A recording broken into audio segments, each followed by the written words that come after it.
Oduu ijoo Itoophiyaan fooyya'insa diinagdee gooroo kutannoon hojiirra oolchaa jiru eegaluu isheetiin sharafa alaa waggaa doolaara biliyoona 38 olitti guddisuu dandeesse.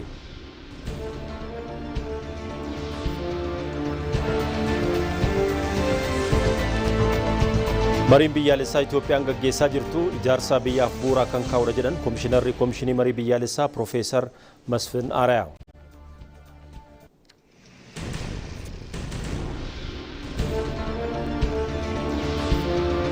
Iraan haleellaa bidiruuwwan ulaa Hormuz qaxxaamuran irratti raawwattuu dhaabuun sochii bidiruuwwanii akka itti fufuu ifatti akka mirkaneessitu US Ameerikaan gaafatte.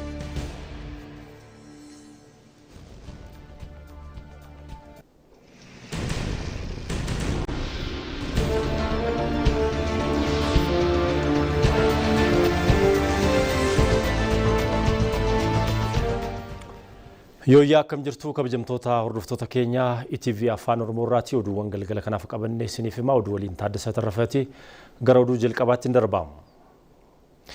Itoophiyaan fooyya'insa diinagdee gooroo kutannoon hojiirra oolchuu eegaluu isheetiin sharafa alaa kan waggaa doolaara biliyoona 38 olitti guddisuu dandeesseetti. Keessattuu dameewwan daldala alaa, turizimii, qonnaa fi indaastiriidhaan galii guddaa kan argamsiisan yommuu ta'u, kuufamaa sharafa alaa Itoophiyaan dandamachiisuu irratti bu'aa qabatamaa galmeessuun himamee jira. Yerusaalem Shimallis bal'ina oduu kanaa qopheessiteetti. Fooyyessa diinagdee gooroo Itoophiyaan hojiirra oolchiteen agarsiiftuun milkaa'inichaa inni tokko galii sharafa alaa argachaa jirtudha. Waggoottan muraasa dura kuufamni sharafa alaa biyyattii sadarkaa yaaddeessaa irra kan ture yoo ta'u, yeroo ammaa garuu sharafni alaa Itoophiyaa sadarkaa fooyya'aa irratti argama. Kana caalatti sharafa alaa biyyattii guddisuuf dameewwan akka albuudaa, turizimii, qonna, ICT fi indastirii humna sharafa alaa cimsuu qaban irratti xiyyeeffannoo olaanaan hojjetamaa jira. Jijjiiramni biyyattiin gama galii sharafa alaan milkeessiti hawwii qofaan kan dhufe osoo hin taane damee qonnaa ashaaraa magariisaan deeggaruun itti fayyadamummaa teeknooloojii cimsuun oomishaa fi oomishtummaa guddisuun qabeenya albuudaa dagatameef xiyyeeffannoo kennanii misoomsuun akkasumas bu'uura indastirii cimsuun kan argamedha. Walumaa galatti Itoophiyaan bara baajata 2018 oomishaalee gabaa biyyattii alatti ergiteerraa seenaa keessatti galii fooyya'aa kanaan dura argamee hin beekne milkeessitee jirti. Biyyattiin bara baajatichaatti oomishaalee gara alaatti ergiteerraa doolaara biliyoona 11 kan argatte yoo ta'u, turizimiin immoo doolaara biliyoona 5.2 biyyaaf argamsiisuun utubaa diinagdee ታው ምርከኔሴ ጀራ ቱሪስት ካንድ ቦታ የሚንቀሳቀስ ነው ሀገሩ ይወጣ ስለዚህ መጀመሪያ ማረፊያውን ነው የሚያዩና turistiin biyyaa bahee iddoo tokko iddoo biraa kan deemudha. Kanaaf jalqaba iddoo aragalfii isaa barbaadata. Dur guyyaa tokko lamarran bubbulan. Amma garuu misooma turizimiif mootummaadhaan xiyyeeffannoo addaa kennamuun yaa'insi turizimii dabaleera. በአዳማ ስፔሻል ኢኮኖሚክ ዞን ውስጥ ዞን dinagdee adda Adaama dhaabbata uffata garaagaraa oomishaa jirudha.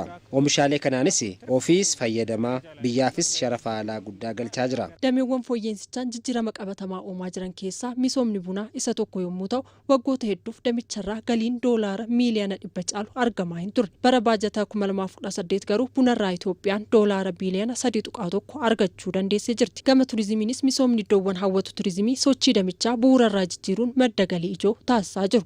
ከ1984 እስከ 2000 ዓመተ ምህረት 17 ዓመት bara 1984 haga bara 2000tti waggaa 17 keessatti Itoophiyaan guutummaatti kan alatti ergite doolaara Ameerikaa biliyoona 11dha. Kan waggaa 17 waggaa tokko keessatti fiduu dandeenyeerra. Tajaajila irraa doolaara biliyoona 9.5 arganneerra. Investimentii kallattii alaarraa doolaara biliyoona 4 arganneerra. Waliigalatti bara kana doolaara biliyoona 38 galii alaarraa galeedha. Kun injifannoo guutuu lammiilee Itoophiyaati. ይሄ የመላ ኢትዮጵያውያን ድል ነው። ከሌስ ኢትዮጵያ ረኮ ገደዶ ቆሩምሳፊ hanqinaaniram har'immoo badhaadhina egereshee akeekaa jira. Kanaafis galii sharafa alergii biyyattii irraa argamaa jiru onnachiiftuu fi agarsiiftuu guddaadha. Daawwattoota keenya Itoophiyaan mari'achaa jirti. Yaa'iin marii biyyaalessaa adoolessa 8 bara 2018 eegalama. Yaa'iin kun jalqabuudhaaf guyyoota 4 qofaatu kana fedha. Ceesisaa dhimma kanarratti qophaa'e hordofne walitti deebina.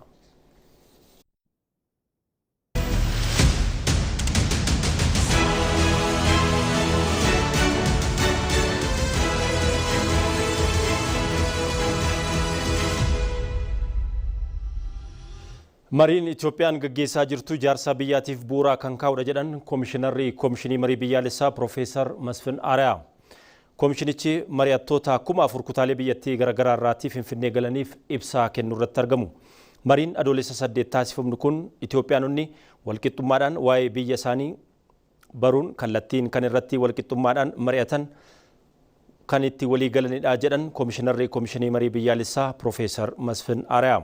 Yaa'iin kun Itoophiyaan beekumsa mandhalee qabdu marii fi marabbaadhaan kan irratti calaqqisiisan waltajjii addaatis jedhanii jiru. Marii kanaafis injifannoon Adwaa kan tokko taasisu bilisummaa, walqixxummaa fi tokkummaa waan ta'eef dhaloota dhufuuf seenaa guddaa kan itti keenyudhaas jedhanii jiru. Injifannoon waloo Adwaa Itoophiyaanonni galmeessanis marii amma eegalame kanaatiif barumsa ta'ee tajaajiluu akka qabus koomishinarichi himanii jiru. Waggoottan darbee aanaalee irraatii eegalee hanga naannootti, naannoo irraa hanga federaalaatti darbees hanga biyya alaattis hawaasa garaagaraa irraatii ajandaa walitti qabaa kan ture koomishinichi ajandaawwan ijoo 8 adda baasuun isaa ni yaadatama.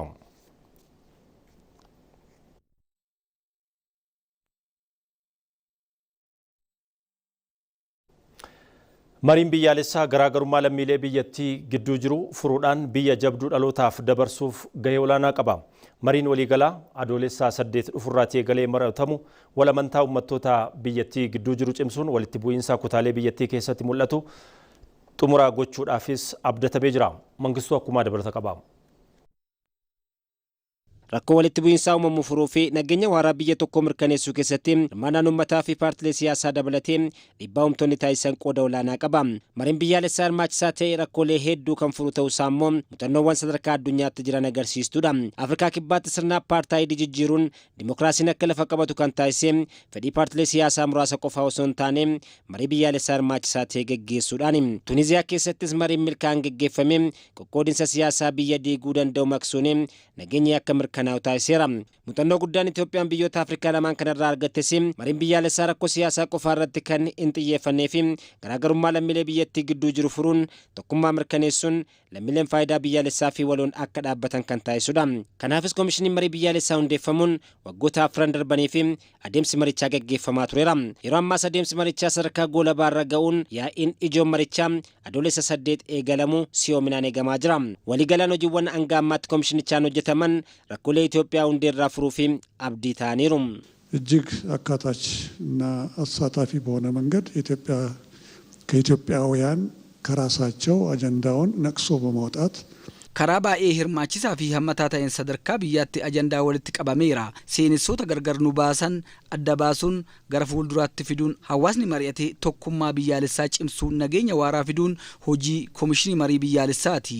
አማካኝነት ተሳትፎን አድርጎ ወደ መግባባት ላይ እንዲደርሱ ማስቻል ነው የኢትዮጵያ ሀገራዊ ምክክር ኮሚሽን ዋና ዓላማውና ስራው። አደምስ መሪቻ አንጋ አማሲም ፋይዳ biyyaalesሳ ግዱ ገሌሰ kan taasifatedha. ፕሮሰሱ የኢትዮጵያን ጥቅም መሰረት ያደረገ ፕሮሰሱ ከሁሉም በላይ ደግሞ adeemsi isaa faayidaa Itoophiyaa giddu galeessa kan godhatedha. Kana malees sagalee lammiilee biyyattii hunda akka dhaga'amuuf kan taasisedha. Kun immoo bu'aan argamu gaarii akka ta'u kan taasisudha. እና መጀመሪያ ፕሮሰሱ የሚታመን ከሆነ ውጤቱ የሚታመን ይሆናል። ajandaawwan walitti qabamanis kan paartilee siyaasaa fi gartuulee muraasaa osoo hin taane hanga sadarkaa gadiitti hawaasa bal'aa hirmaachisuun kan walitti qabaman ta'uun isaanii ammoo hirmaachisummaa marichaa guutuu taasisa. በውይይት የመጣ አጀንዳ መሪidhaan dhufeedha. ajandaa kutaaleen hawaasaa garaagaraa itti amananii dhiyeessanidha. Kanaaf ijaarsi biyyaa lammiilee hirmaachisaa kan itti fufiinsa qabu ta'a jechuudha. ሀገራዊ ግንባታ ዘላቂነትን ያረጋግጣል። Yaa'ii waliigalaa marii biyyaalessaa sadarkaa biyyaatti adoolessa 8 irraa eegaluun gaggeeffamus garaagarummaa fi ilaalcha dogoggoraa lammiilee biyyattii gidduu jiru furuun biyya jabduu dhaloota taanuuf dabarsuu fi abdiin guddaan kan irra kaa'amedha. Seenessaa waloo ijaarsa biyyaaf faayidaa guddaa qabu ijaaruu keessatti mariin biyyaalessaa shoora olaanaa akka qabu himame.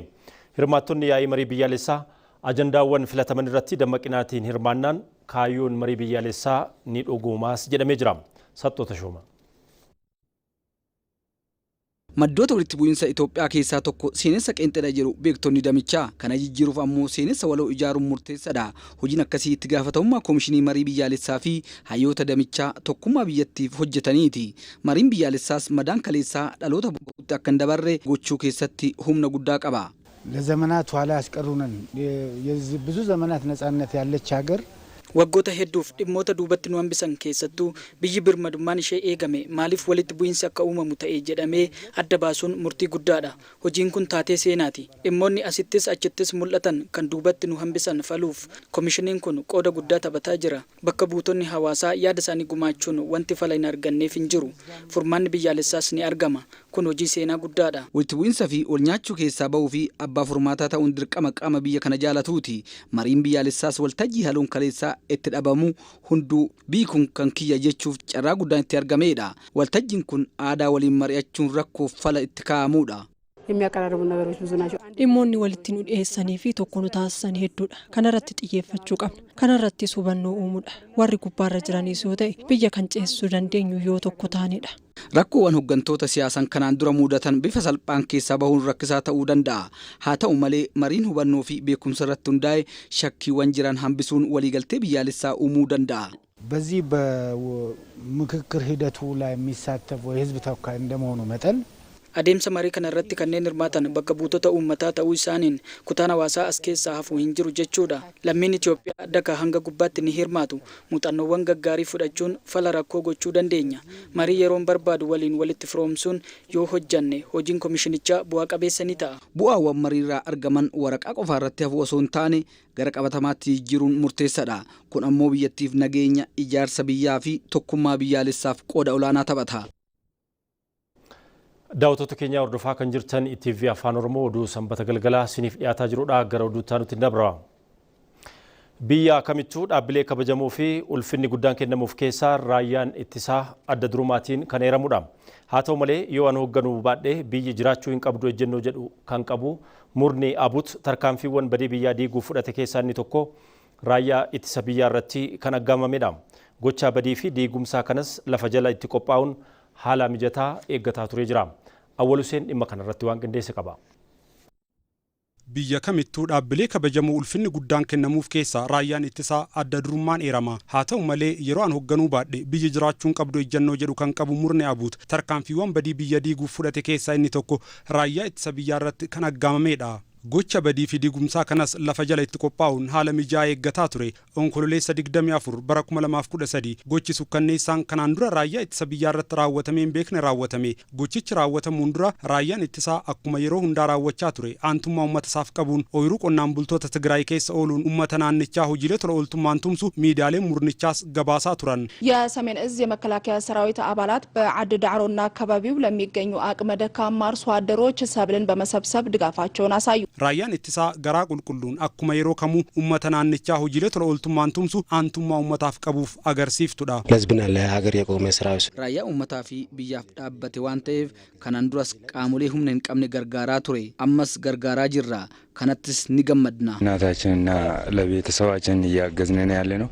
haadholii fi maatii keenya gargaaraa jirra. Kana caalaa wanti nama gammachiisu hin jiru. Baay'ee itti gammanneera. Yeroo kanatti murni Abut ammoo raayyaa garaa qulqulluun uummata isaaf dhaabbatetti shiraa ture. Raayyaa gidduutti humna isaanii gurmeessuun ergama badiif qopheessaa turan. Keessaa fi alaan qindaa'uun caasaa fi gurmaa'insa raayyichaa diiguu fi haleeluun raayyicha akka harka kennatu gochuuf qophii taasisan. Raadiyoon qunnamtii loltummaa faayidaa akka hin kennine gochuun qajeelchi ajaja raayyichaa ajaja kennuu akka hin dandeenye taasisuunis ergama biroo murnichi irratti hojjechaa turedha. Kanaafis qophiin gocha badii muramuun onkololeessa 24 bara 2013 galgala gara raawwitti akka ce'amu murteessan. Guyyaa kanatti raayyaan ittisaa ajaja kaabaa hawaasa wajjin hoomaa awwaannisaa ari'aa oolee aara galfiif mooraa isaatti gale. Murnichi ammoo nyaataa fi mindaan raayyichaa galuu mirkaneeffachuun affeerraa irbaataa shiraaf qopheessanitti waaman. Affeericha xumuruun mooraa isaanitti deebuuf yoo jedhan ta'een haaraan tokko uumame. Miseensonni raayyichaa murtaa'an iddoo dhufanitti akka deebi'an eeyyamamuufis hooggansi ijoon raayyichaa garuu achuma akka turu taasifame. Hooggantoonni kutaa waraana 20ffaa fi 11ffaa yoo ukkaanfaman kutaan waraana makaanaayizidii 4ffaanis ta'ee kanaaf saaxilame. Hooggansi danqamee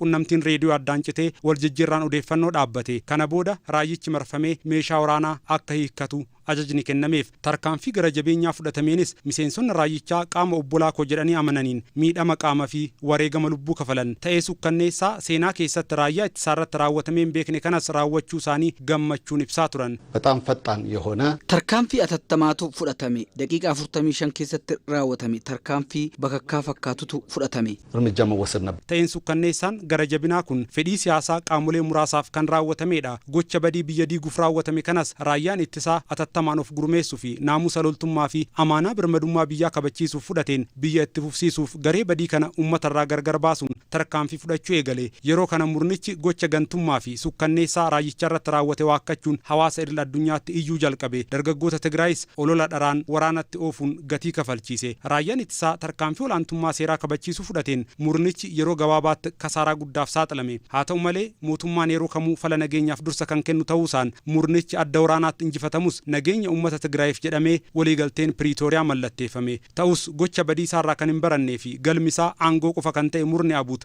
har'as dibbee waraanaa tumuutti deebi'eera. Waliigaltichaaf abboomamuu diduun diinota alaa fi baandaawwan keessaa waliin qindaa'uun dargaggoota Tigraay humnaan ukkaamsuun badii dabalataa foolataa jira. Gocha sukkanneessaa onkololeessa 24 raayyaa ittisaarratti raawwatanis irra deebiin amanaa jiru. Ajajoota murnichaa keessaa tokko kan ta'e Jeneraal Ma'aashoon gochicha numatu raawwate jechuun badii biraatiif dhaadachaa jira.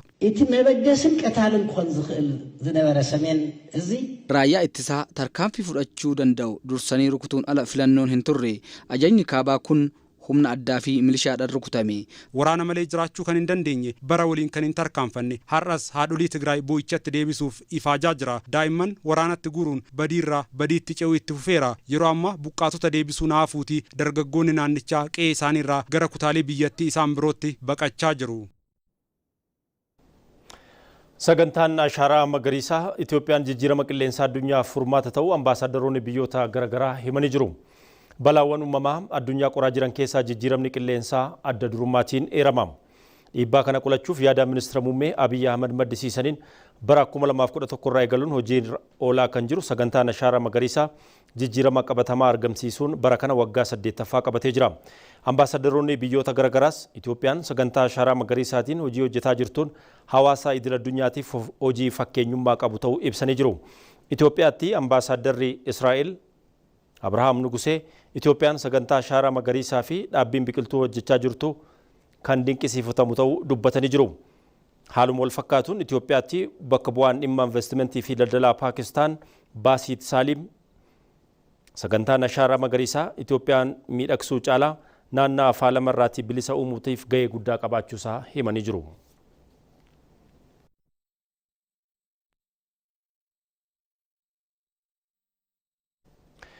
Lolaa waqtii gannaa mudataniif of eeggannoo gochuu dhiisnaan rakkoon guddaan mudachuu danda'a. Keessattuu magaalonni saffisaan guddataa jiran kan akka magaalaa Finfinnee rakkoo kanaatiif saaxilamtuudha. Guyyoota darban lolaawwan magaalittii keessatti mudatan kutaalee magaalittii iddoowwan garaagaraatti bo'oo lolaa cabsee daandii lafoo fi aspaaltii irratti bahuun isaa bulchiinsi magaalittii beeksisee jira. Lolaan kunis hojiiwwan misoomaa haaraatiin yeroo ammaa magaalittiitti hojjetamaa jiran kan duraan turan waliin walgitu dadhabuu fi bo'oon lolaa cufamuutiin kan mudatan ta'uu sadarkaa ittaanaa kantiibaatti hojii raawwachiisaa olaanaan bulchiinsa magaalaa Finfinnee ኢንጂነር ወንድሙ ሴታ ዱበተanii jiru. የነዚህ መከሰት ዋነኛ መንስኤ ተደርጎ እኛም ለመለየትና ለማየት የሞከርነው በአብዛኛው የድሬኔጅ መስመሮቻችን ብሎክ መደረጋቸው sababoota gurguddoo lolaan kun akka uumamu taasise keessaa bo'oowwan bishaanii cufamuu bu'uuraalee misoomaa duraan hojjetamanii fi kan amma ijaaramaa jiran walgituu dhiisuu bo'oowwan bishaanii iddoo adda addaatti hojjetaman yeroo hojiin misoomaa hojjetamu tuttuqamuu isaaniin kan mudateedha. Haftiiwwan oomishaa namoonni dhuunfaa iddoo ijaarsatti dhiisaffaanis sababoota gurguddoodha. Rakkoo kana furuudhaaf tooftaan ittisa lolaa qorannoo irratti hundaa'uun magaalichi hojjechaa jiraachuusaa bulchiinsa magaalaa Finfinneetti sadarkaa ittaanaa kantiibaatti hojii raawwachiisaa olaanaan ኢንጂነር ወንድሙ ሴታ ዱበተanii jiru. በዘላቂነት ለመፍታት አንዱ ያደረግነው ጥረት ምንድነው? የከተማችን ድሬኔጅ ማስተር ፕላን ከየት ነው ውሃ የሚመነጨው ውሃ ወደ የትኛው ካችመንት ነው የሚሄደው? ይሄን ካችመንት ደግሞ ይዞ ወደ ተፈጥሯዊ የውሃ መፋሰሻ ወንዞቻችን የሚወስዱ መሰረተ ልማቶቻችን መሆን መቻል አለባቸው። ከዚህ በፊት ደግሞ የመሰረተ ልማት አቅም ችግር ያለበት kan jedhu irratti bu'uuraalee misoomaa kanaaf mijaawaa ta'e hojjechaa jirra. Hojii misooma koriidaraas akka falaatti fudhannee hojjechaa jirra. Misoomni qarqara laggeenis akkasuma gahee olaanaa qabu. Aanaalee 119 magaalittiitti argaman hundatti haalli ittisa balaa maal akka ta'uu qabu qorannee fala itti fufiinsa qabu ni kennina. Uummannis gahee olaanaa qaba. Bo'oo lolaa keessatti balfagatuu dhiisuu qulqulleessuu fi eeguu qaba. Bulchiinsi magaalaa Finfinnee bara bajetaa kanatti daballii kiraa manaa olaanaan dhibbeentaa 11.5 akka ta'u murteessee jira. Kireessitoota qajeelfama kana darban irratti adabbiin maallaqaa kan irratti fudhatamu ta'u hooggantuun biiroo misooma manneenii bulchiinsa magaalaa Finfinnee Qiddist Waldigiyoorgis himanii jiru. Daballiin kun kan murtaa'e haala qabatamaa magaalittii dandeettii kaffaluu kireeffattoota qaala'insa jireenyaa fi daballii gatii bu'uuraa taasifachuudhaan qorannoon gaggeeffame ta'uu himanii jiru. Qorannichi qaama walabaatiin karaa saayinsawaa ta'eetiin hirmaannaa yuunivarsiitota garaagaraatiin kan gaggeeffame ta'uu fi kireeffattoonni daballii kaa'ameetiin ol kaffaluu kan hin dandeenye ta'uun kan hubatamu ta'uu ibsanii jiru. Haa ta'u malee kireessitoonni daballii kaa'ameetiin gaditti kireessan yookaan ammoo tasaa daballii taasisuu akka hin dandeenye ibsanii jiru. Manni qabeenya dhaabbataa ta'uu isaatiin waggaatiin fooyya'insa gatii taasisuutiin dirqama akka hin qabne eeruudhaan dhibbeentaa 11.5 dabaluun kireessaafis ta'ee kireeffataaf madaalaa ta'uus himanii jiru.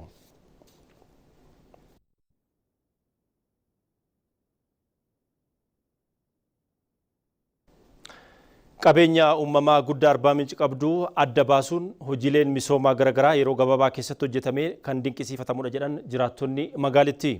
Pirojektiin magaalaa Arbaa Mincii fi naannoo isheetti yeroo gabaabaa keessatti ijaaramuun xumuraman tajaajilaaf dhaqqabaman tattaaffii misoomaa mootummaan qabatamaan agarsiise ta'uu himanii jiru. Magaalaan Arbaa Minci erga hundooftee waggoota hedduu ta'us gama hojii misoomaa hanga eeggamu osoo hin guddatiin turtee jirti. Ta'us hojiileen misoomaa dhiyeenyatti hojjetaman gaabbii hanga ammaatti ture kan dagachiise ta'uu fi carraaqqii mootummaan taasisaa jiruufis jiraattonni kunneen galateeffatanii jiru.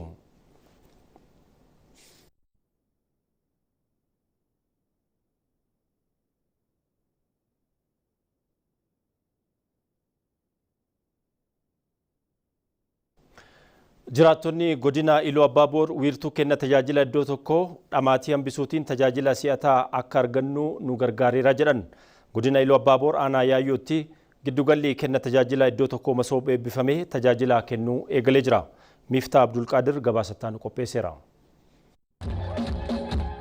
Wiirtuun kenna tajaajila iddoo tokko naannolee biyyattii hundatti hojiirra oolfamuun isaa kanaan dura manneen hojii mootummaa keessatti rakkoo harkifannaa kenna tajaajilaatiin wal qabatee mudataa ture furuu danda'eera. Godina Iluu Abbaaboor aanaa Yaayyootti wiirtuun kenna tajaajila iddoo tokko masoob ijaaramee hojii eegaluun isaas hawaasni tajaajila si'ataa yeroo gabaabaa keessatti akka argatan taasisee jira. Dhaabbii tokko malee yeroo gabaabaa keessatti waan barbaanne raawwannee hojii keenya hojjetannee gara hojii keenya deddeebi'uudhaan waan nu gargaareedhaa fi handa'uun duraan dursee mootummaa kana uumee hojiin kun uummanni isaa akka inni dura yeroon isaa hin gubanne yeroo gabaabaa keessatti dhimma isaa raawwatee akka galu kan taasisuu fi waan galateeffamuu qabuudhaaf. Yeroo isin qusataa qabeenyaan qusataa yoo xiqqaate amma waajjiraaleen akka aanaa keenyatti jiranu walirraa faffagoodha.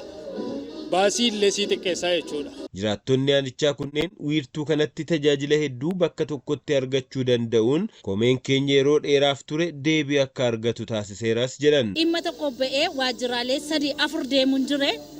Waajjiraalee 3-4 deemuun mannaa immoo tokko yeroo kan kunaa qusateera. Lammata qisaasayina baajaajiif qarshii baasu naa qusateera. Anaaf gaaffii mootummaan kanaan dura waggaa hedduu ture. Akka abbaa dhimmaa tokkotti naa deebiseera waan jedhu sanan qaba. Bulchaan aanaa Yaayyoo obbo Bafqaaduu Oljirraa wiirtuun kenna tajaajila iddoo tokko hawaasni dhamaatii malee akka tajaajilamu taasisuuf kan hojiirra oolfame ta'uu himan.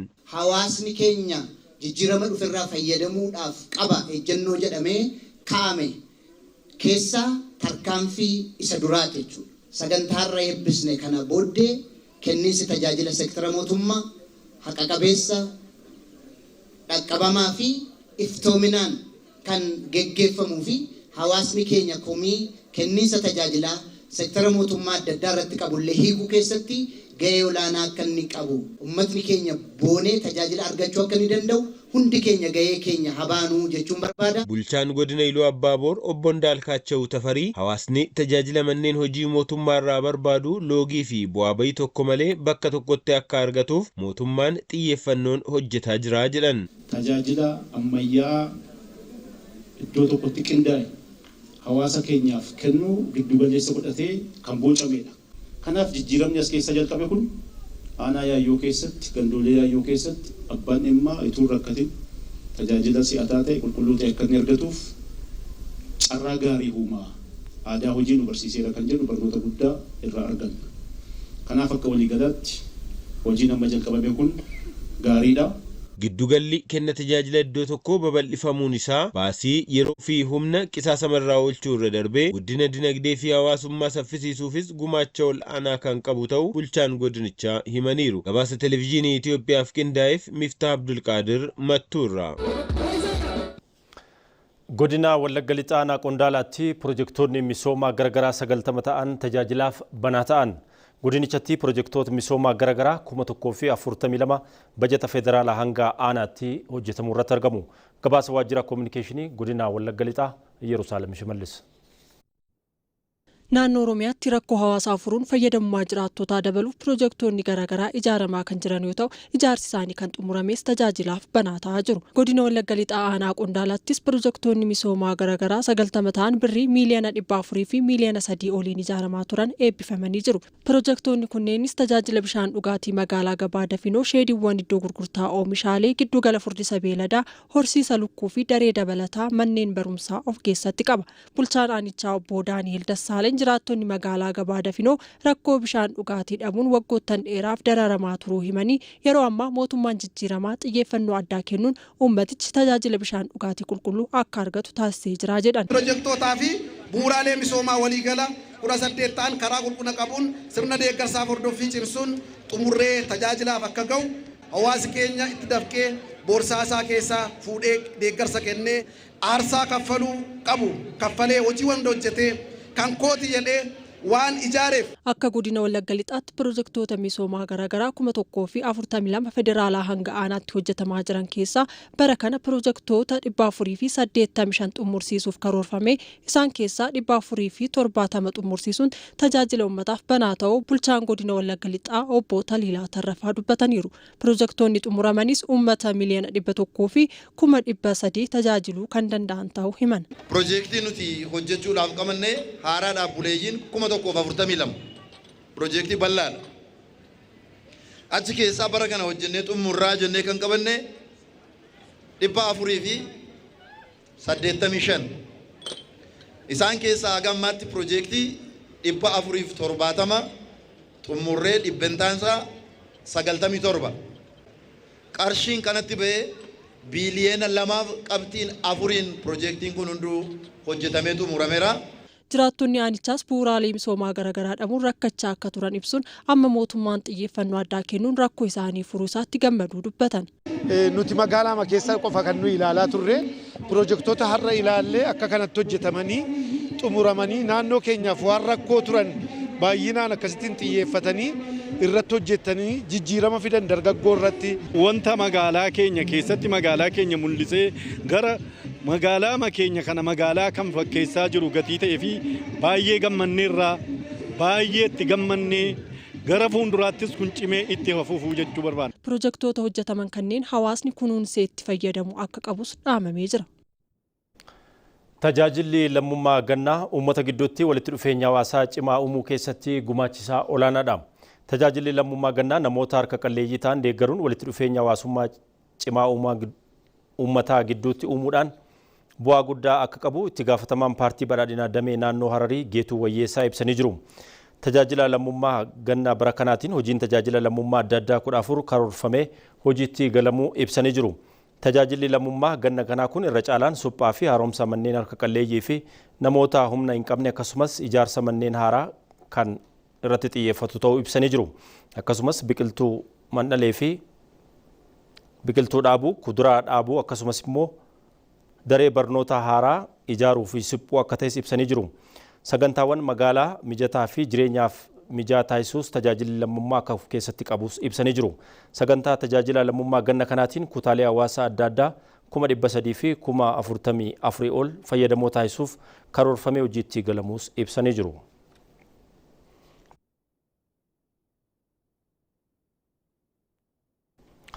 Odeeffannoo raaga haala qilleensaatiin guyyoottan kurnan dhufan keessatti godinaalee Arsii Lixaa, Harargee Bahaa fi Harargee Lixaa, Gujii Lixaa fi Gujii akkasumas Baalee fi Baalee Bahaa rooba salphaa hanga giddugaleessaa akka argatan raagni haala qilleensaa Inistituutii Meteoroloojii Itoophiyaa ni agarsiisa.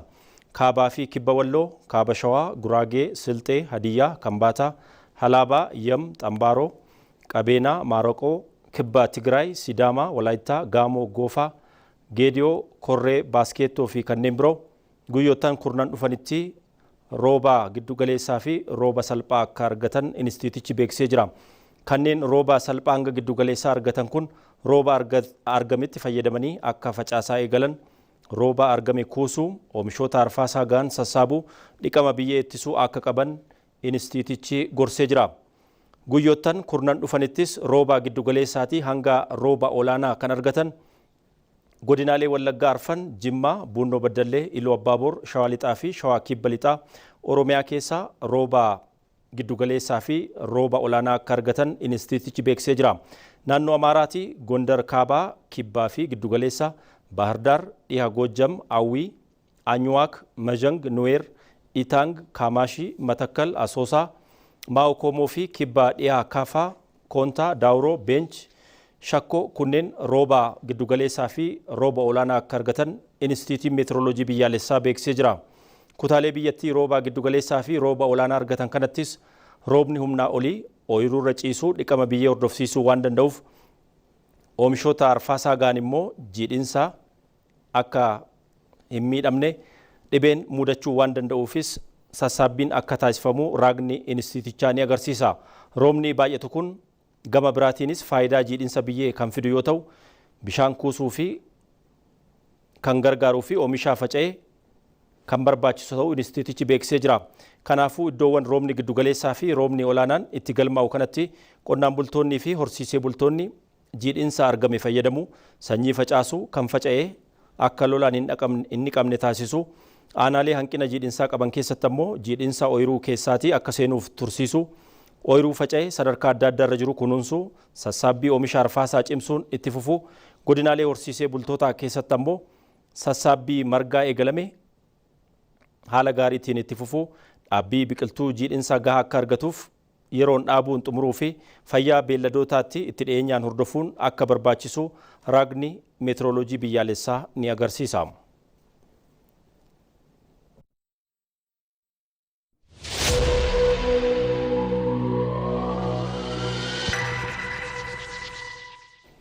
Daawwattoota keenya odeeffannoo maddeen alaarraa arganitti dabarra. Iraan haleellaa bidiruuwwan hulaa Hormuz qaxxaamuruun irratti raawwattu dhaabuutiin sochii bidiruuwwanii akka itti fufu ifatti akka mirkaneessitu US Ameerikaan gaafatte. Gama biraatiin Iraan pirezidaantiin Ameerikaa Doonaald Tiraamp ajjeesuuf yaalii taasiftuun dhaabdu taanaan Ameerikaan Iraan guutummatti barbadeessuuf misaayilota 1,000 gara Iraanitti kiyyeessitee akka jirtu Ameerikaan akeekkachiiftee jirti.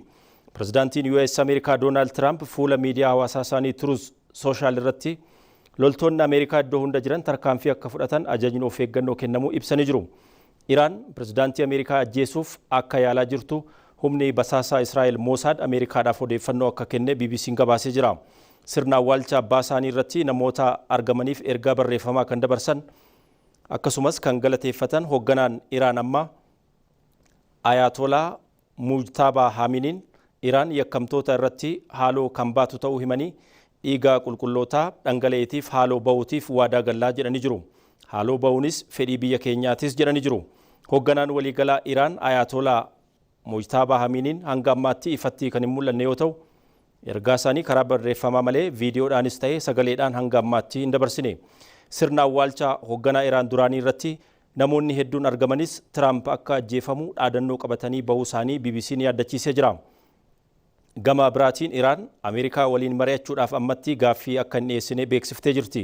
Garuu Iraan itti gaafatamummaan waan itti dhaga'amuuf biyyoota akka jaarsummaatti waldhabdee kana hordofaa jiran waliin marii eegaluudhaaf qophii ta'uu ishee beeksiftee jirti. Muddama kana hordofee galgala kana ministeerri dhimma alaa Iraan Abbaas Aragaachiin magaalaa guddoo Omaan Muskaat galanii jiru.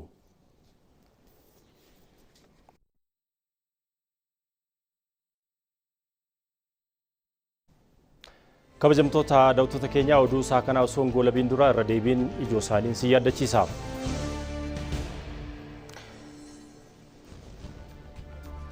Itoophiyaan fooyya'insa diinagdee gooroo kutannoon hojiirra oolchuu eegaluu isheetiin sharafa alaa kan waggaa doolaara biliyoona 38 olitti guddisuu dandeesse.